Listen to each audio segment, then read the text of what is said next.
Vou falar um pouquinho sobre a Miriam. A Miriam é arquiteta urbanista pela Universidade Federal, com pós-graduação em design imobiliário pela Universidade de Caxias, criadora e ministrante do IAB Porto Alegre, do primeiro curso de Gestão e Planejamento de Escritórios e Arquitetura. É também professora em cursos de pós-graduação no IPOG, atuando no país inteiro. Colunista da revista One Only, onde fala sobre arquitetura e tendências. Desde 98, comanda a M. Runge Arquitetura, participando 11 vezes da Casa Cor Rio Grande do Sul e acumulando várias premiações, atuando nas áreas de arquitetura residencial, comercial, com clientes em Minas, São Paulo, Florianópolis, Goiânia e Gramado. A palestra da Miriam chama-se Neuroarquitetura, o ambiente e sua influência no comportamento de consumo. Miriam, vem para cá.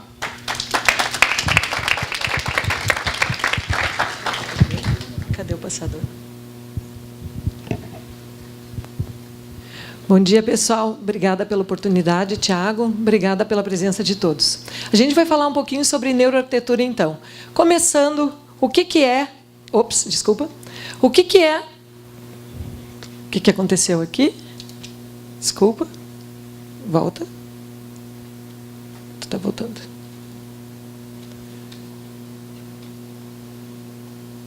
O meio. Eu errei o botãozinho. Sorry.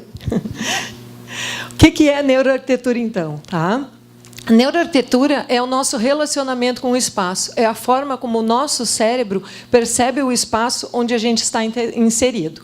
O que acontece? Quando a gente está numa sala como essa, a gente está olhando, sentado nesse sofá, né? A gente está percebendo, na verdade, um jardim. É uma sensação agradável que o nosso cérebro está percebendo. Mas, quando a gente vê uma pessoa assim, de cabeça para baixo, o nosso cérebro vê assim, nossa, vai cair, né? Até uma brincadeira que eu consigo, eu tenho esse dom, né? Eu consigo me apoiar somente ali no meu dedo. O que acontece? É o nosso cérebro vendo uma imagem, e ele, às vezes, tem uma percepção equivocada da realidade. Eu não estou apoiada no meu dedo, nem a moça está voando em uma tempestade. Mas o nosso cérebro interpreta dessa forma. Assim também é quando eu olho para esse ambiente aqui. Quem gostaria de alugar uma casa no Airbnb, né? Chegou lá, vai cozinhar, e aí tem essa cozinha. O que o nosso cérebro faz? Ele sempre vai fazer uma interpretação rápida daquilo que ele está vendo. E vai nos dar uma percepção equivocada. O que eu tenho olhando para essa cobra? Por mais que eu diga para o cérebro, isto é um adesivo no piso, não tenha medo, toda vez que eu olhar para essa cobra, eu vou ver a cobra, o meu cérebro vai relacionar isso com medo e vai me causar uma sensação desagradável. A gente sempre vai estar desviando, parece que vai cair, mas é só um adesivo, sim, mas o meu cérebro já interpretou. O nosso cérebro está interpretando aquilo que nós estamos olhando. Então, opa.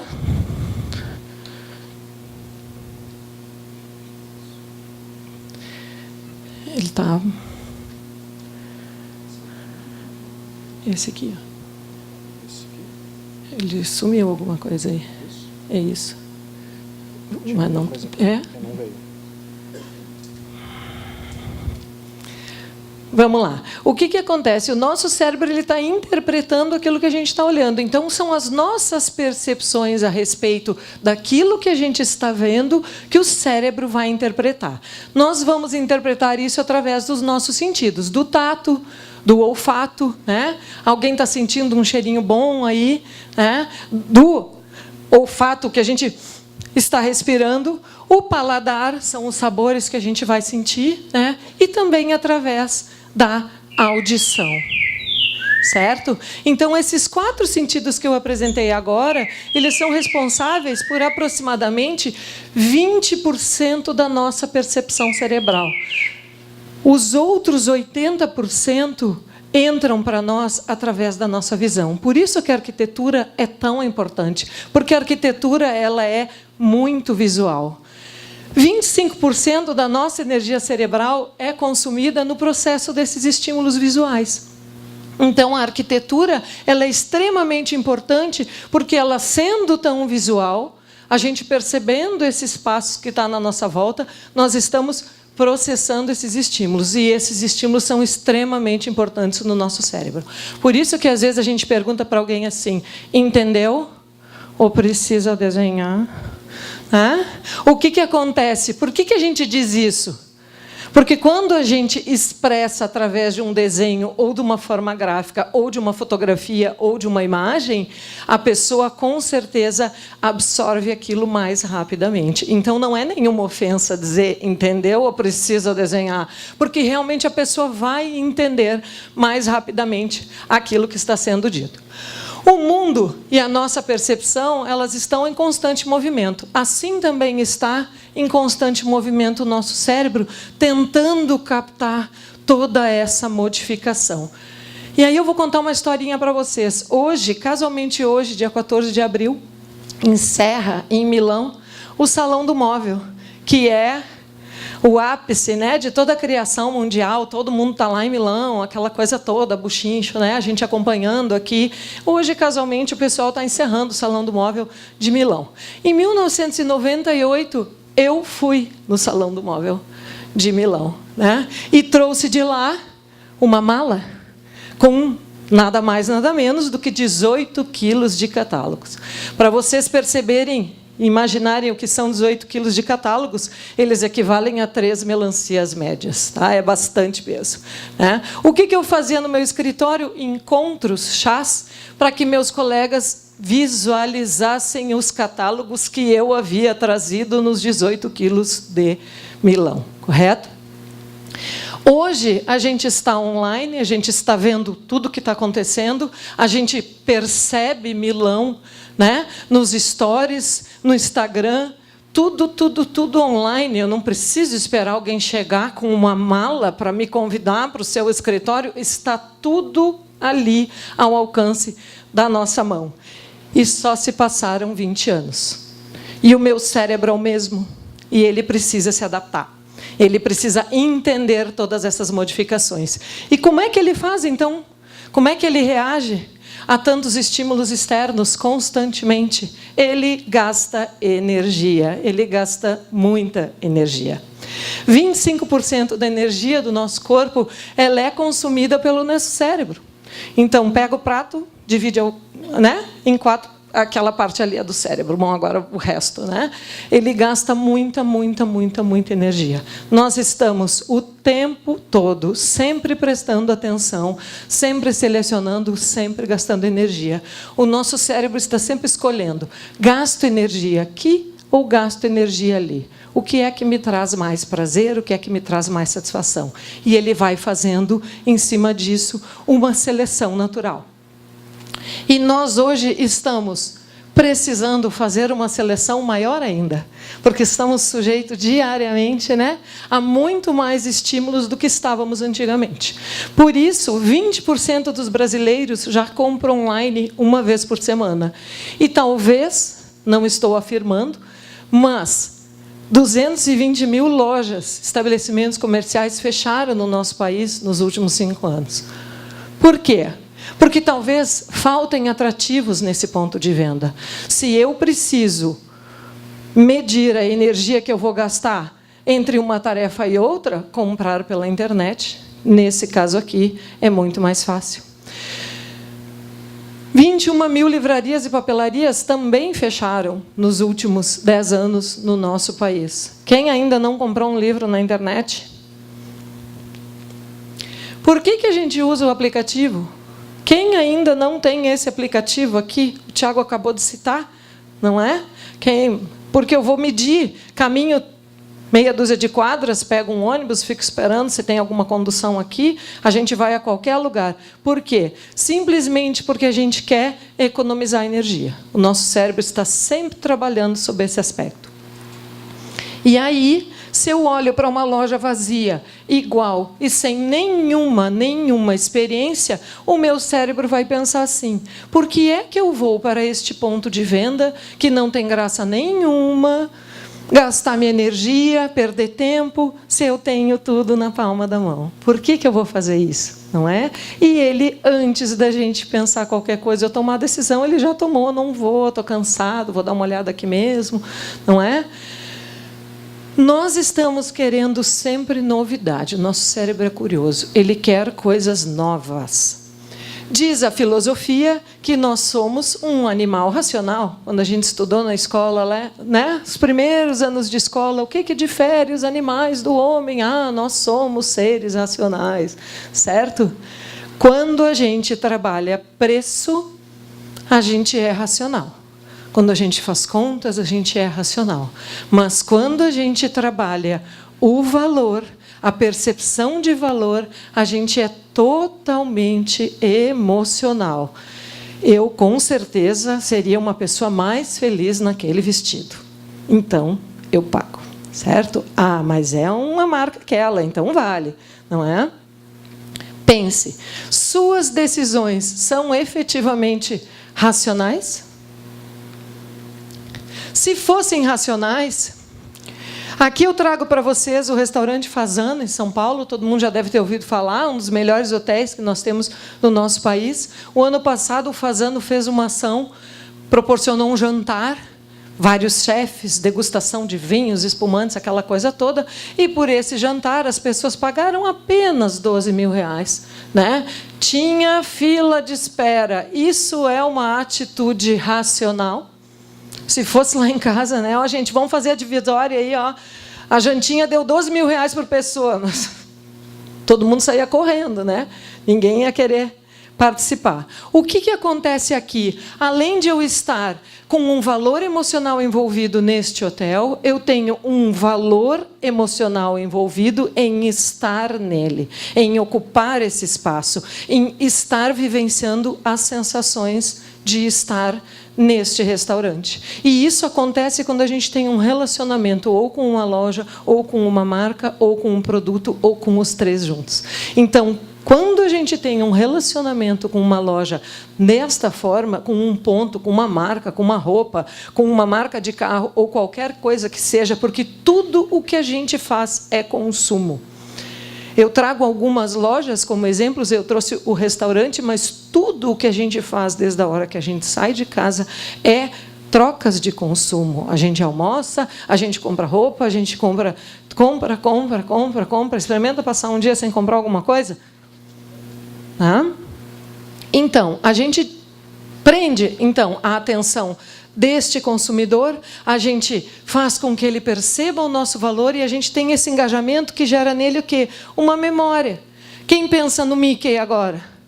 Ninguém lembrou do Mickey? Todo mundo tem a cara do Mickey, né? A Minnie, a roupinha da Minnie, o top na cabeça, ela sempre é a mesma. Por quê? Porque é a nossa memória automática, né? Nós temos com eles uma relação emocional. Quando a gente está num ambiente arquitetônico, a gente também pode desenvolver com esse ambiente uma relação emocional. Quando a gente está num templo, a gente percebe a grandeza do lugar, o ar talvez seja diferente, a gente se sente pequeno diante de alguma coisa. Então, o nosso corpo e o nosso cérebro estão trabalhando na percepção deste ambiente. E as nossas pesquisas nos mostram que, sim, os ambientes podem influenciar o nosso comportamento de consumo. Inaugurou em Seattle, o ano passado, Estados Unidos, a Amazon Go. Uma nova experiência de compra. O que a Amazon Go traz? Ela traz um funcionário apenas para reposição. Através de aplicativo, através da internet, através de reconhecimento facial, eu entro na loja, eu compro, eu levo tudo embora. As câmeras estão seguindo o meu olhar para ver se eu estou gostando ou não gostando desse produto que eu vi. Só que a Amazon Go é um local onde eu economizo muita energia, não preciso falar com ninguém, não vai ter fila para pagar. Esta é a questão. Que maravilha, eu vou lá, mas aí eu fico na fila para entrar. Por quê? Porque eu vejo valor nessa experiência. Nós aqui no Brasil, Casacor 2017, Capixaba, em Vitória, no Espírito Santo, tivemos a experiência da Zait. A Zait fez como teste na Casa Cor uma loja autônoma. Não havia vendedores. A gente entrava lá, escaneava o código de barras do produto, aceitava pagar e saía. Era isso. E agora a Zait inaugura no Brasil, faz dias, o mês passado inaugurou a primeira loja autônoma que a gente entra por reconhecimento facial, por aplicativo, baixa o aplicativo, vai lá, compra, paga, não vê o dinheiro, não vê o caixa, não tem fila. Olha, Miriam, mas aí eu vou te dizer que essa loja aí não é tão atrativa, ela não é tão bonita, não tive vontade de entrar. Certo, mas esta loja é uma experiência de compra nova que me faz eu perceber que eu estou economizando energia. É uma percepção de economia de energia. Eu entro, compro rapidamente e saio. E não é isso que o paulista gosta, né? O paulista não quer perder tempo. Quem aqui gosta de perder tempo em fila, em alguma coisa? Não? Ótimo, ninguém levantou a mão. Perfeito. Quando a gente entra numa loja para ver um produto, a gente precisa ser envolvido por ele, né?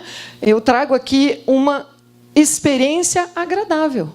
Eu preciso ver um produto arrumado, eu preciso ter uma imagem que me chame. E isso, a arquitetura, ela pode trabalhar muito bem. Nós podemos trabalhar a arquitetura de forma que a gente tenha vontade de entrar neste local.